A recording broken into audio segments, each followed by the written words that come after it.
Hello and welcome to Cavs Daily, your one-stop shop for everything Cavs related. The good, the bad, the ugly, the exciting, the boring, the everything.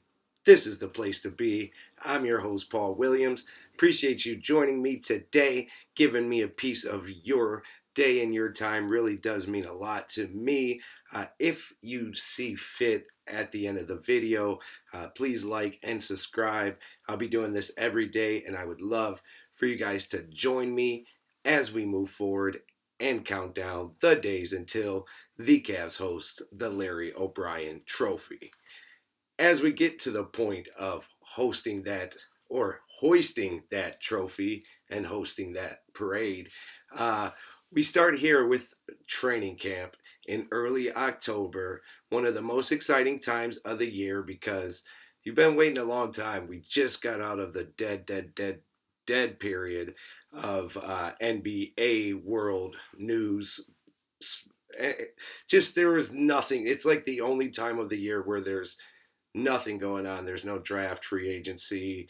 There's nothing to talk about, and it's a tough time for hoop heads. You still manage, and there's still always some type of ranking or drama, but we're finally getting to the part of the year where we can really get into hoops and get into the stuff that we all want to hear and talk about ourselves. And with training camp starting and this being day two, they're still not obviously fully ramped up, going hard and playing a bunch of scrimmage ball, things of that nature. But they are getting on the court and getting acclimated and starting to put in the early work. A lot of it is conditioning early on and the basics like shooting free throws, passing, like really the same stuff you'll practice in seventh, eighth varsity college you do in the NBA as well. I mean, they don't like you don't get to the NBA and suddenly there's like a whole different process to everything. So it's a lot of just basic basketball stuff and really just getting comfortable and gelling with your teammates, understanding the system you're playing in, both defensively and offensively, the schemes, the places to be on the court during different sets. They'll get more into specific plays and out of timeout plays, inbound passes, things along those lines. But right now, they're just really working on getting back into basketball mode and kind of getting comfortable being on the floor again, pretty much full go. So it's fun to see everything going on down at IMG.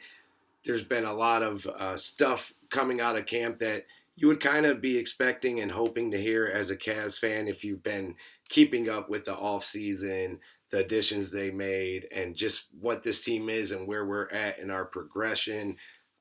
A lot of things you're hearing right now are the things you want to hear. I mean, that is easier to do during training camp because, I mean, you don't really have to show it until the regular season, and then for us, more like the playoffs.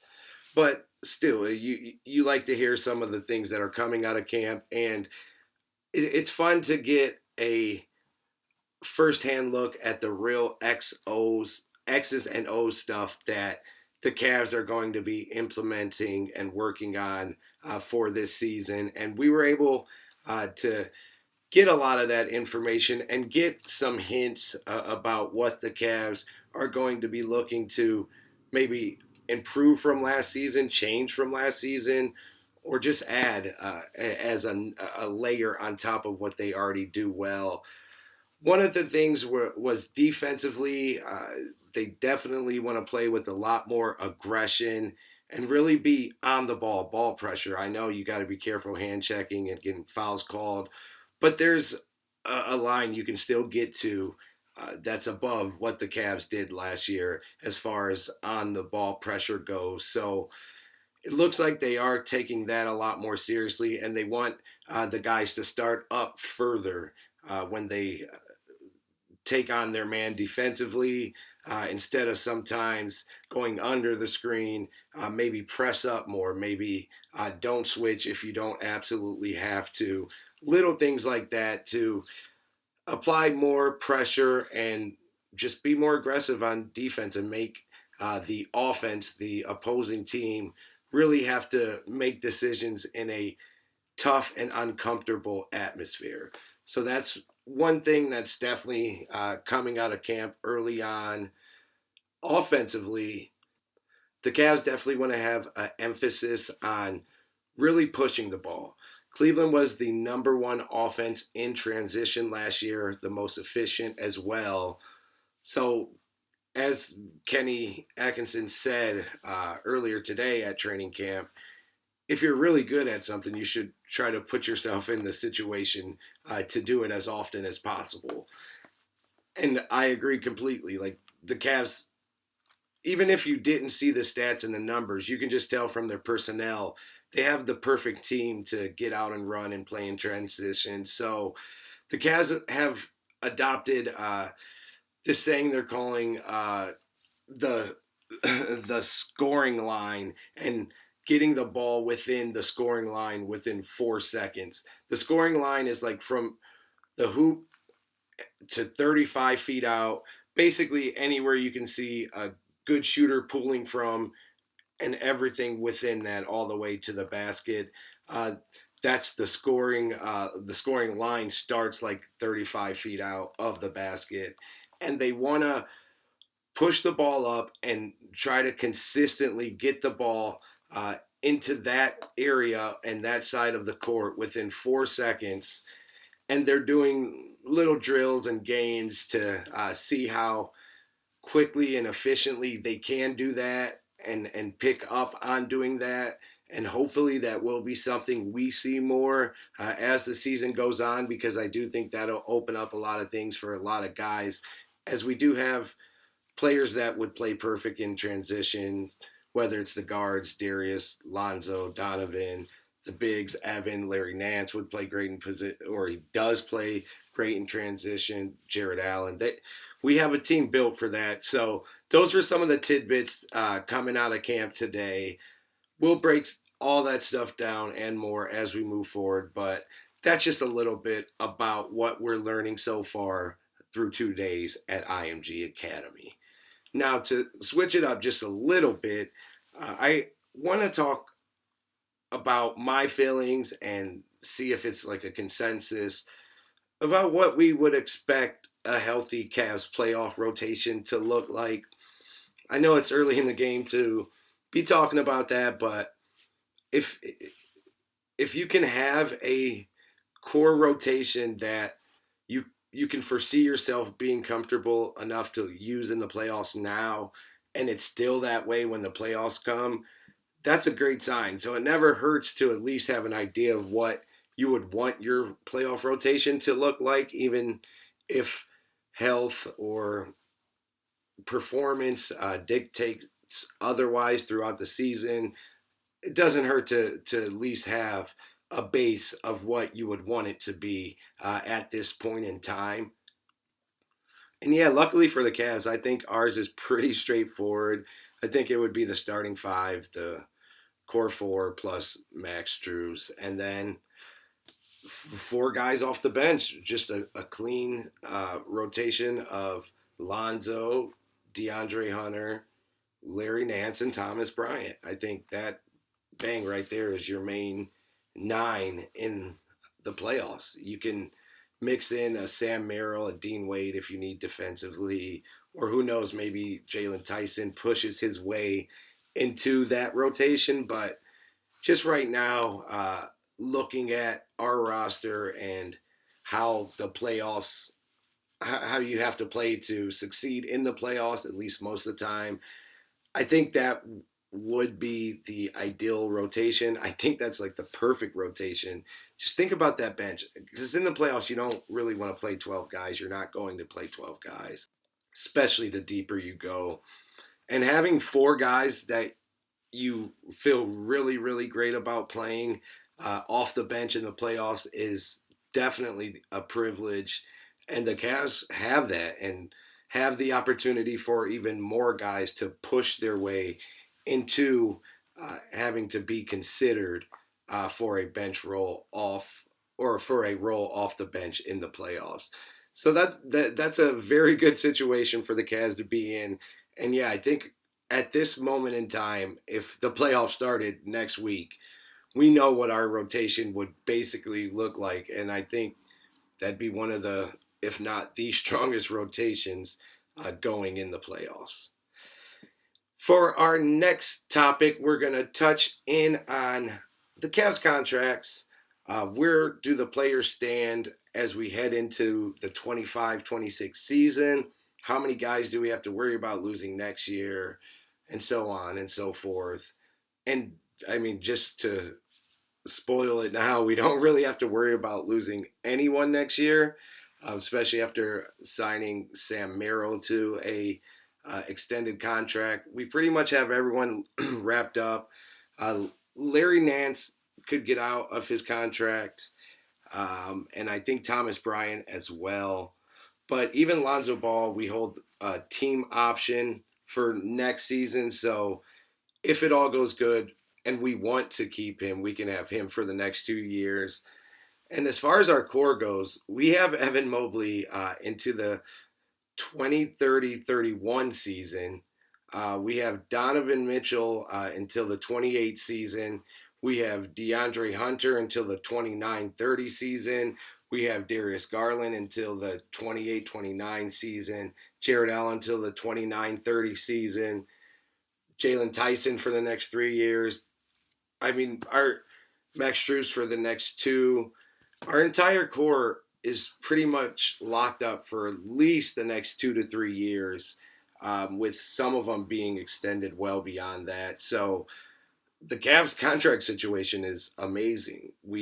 And that's why Kobe Altman and well, really mostly Kobe Altman talk so much about the long runway and the championship window and not all our eggs in the basket of just this season because we do still have this core locked up for a while. I know things can change fast in the NBA, but yeah, that's a good spot to have. I mean, a good spot to be in, I should say. You have Evan Mobley locked in through the rest of the 20s and into the 30s. You have Jared Allen for basically the rest of the 20s. Same with Darius Garland.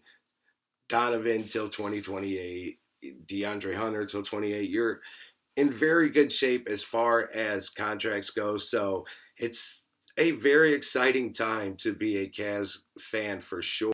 And that's why I might talk crazy sometimes, like I did in a previous video, saying this team has a ceiling of being like a mini dynasty. Like they could win 2 to 3 championships in the next 5 years if everything broke right. That's a realistic outcome. I'm not saying it's a likely outcome, but it could happen with this roster and how it's all set up and how much of a time frame they still do have to get something done with these core players. So it's exciting. And yeah, if anyone is trying to put too much pressure on the Cavs, like we're gonna just fall apart if something happens this year, even though it won't, we are winning the ship. But just let them know we're good.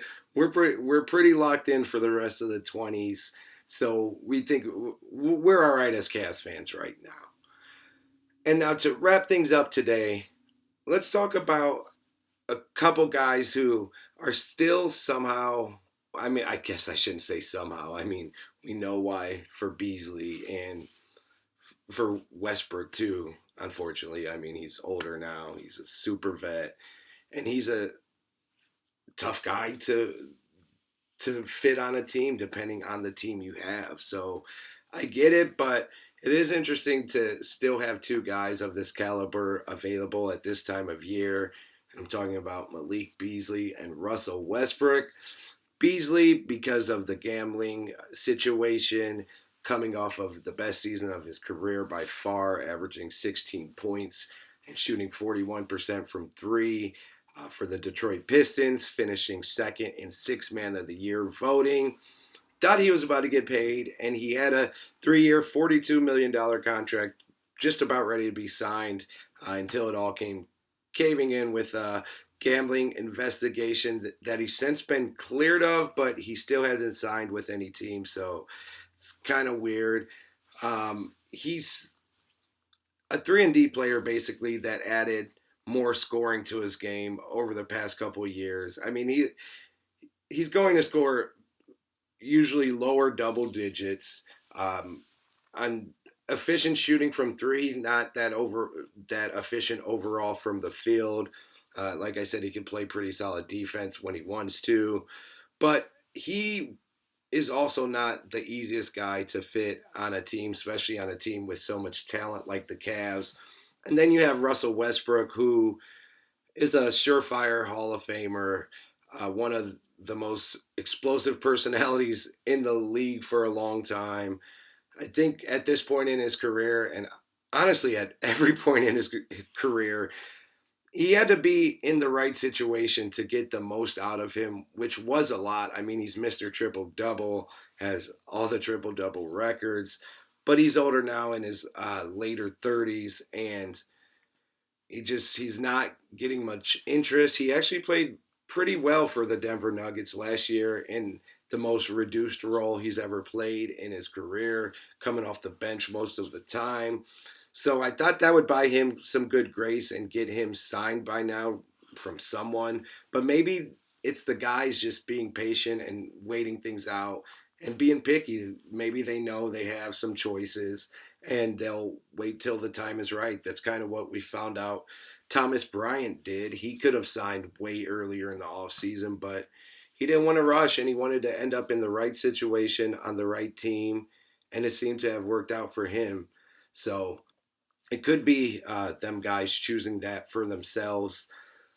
But would you, at this point, I know it's a pipe dream with the Cavs situation, and especially after adding a couple of guys last week, but if you could add one of them, just like in a perfect world, they would come on for the vet minimum, would you?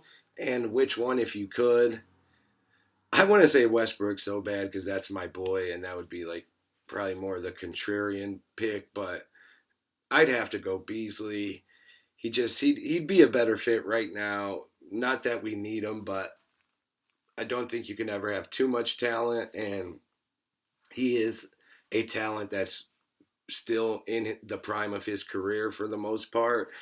And I think he'd at least be a little more open and willing to take on the role he would have to take on this Cavaliers team because there's just not going to be a ton of opportunity for any guy to come in at this point and really penetrate this rotation unless there's injuries. But yeah, so I'd say Beasley, but I love Westbrook. I've always respected just how hard he plays. He can do a lot of bonehead things on the court at times that made me scratch my head. But how do you not respect someone that goes that hard and cares that much about what they do? So love for him always. But yeah, Beasley would be the better pipe dream. But neither are happening most likely.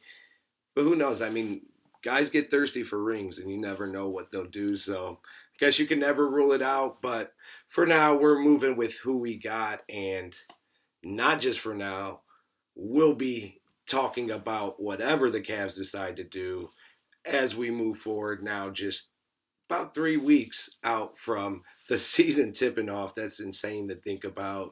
The Guardians just won and forced a game 3 against the Detroit Tigers, which will be played in Cleveland. And I know it'll be crazy down there. So good luck to our Cleveland Guardians.